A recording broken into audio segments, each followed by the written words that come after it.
बघता बघता 15 दिवसांवर दिवाळी आली. किती पटकन दिवस जातात नाही का? होणार राव. कोरोना नंतर 4 वर्ष कशी गेली ते काय कळलं सुद्धा नाही. ए बाबा, त्या कोरोनाचं नाव काढू नको. अंगावर काटा येतो नुसता. का रे? का रे काय?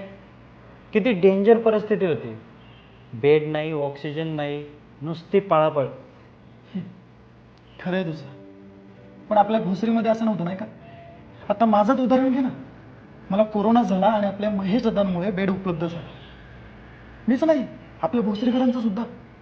ऑक्सिजन म्हणू नको, बेड म्हणू नको, खाण्यापिण्याचं साहित्य म्हणू नको, या कशाचीच महेश दादांमुळे कमी पडली नाही. खरंच राव, महेश दादांचे लय उपकार आहेत आपल्याकडे. म्हणून तर येणाऱ्या विधानसभेत दादांच्या उपकाराची परतफेड करूया. येणाऱ्या निवडणुकीत महेश दादांना प्रचंड बहुमताने विजयी करू. ठरलं तर मग. 10 वर्ष विकासाची निरंतर विश्वासाची.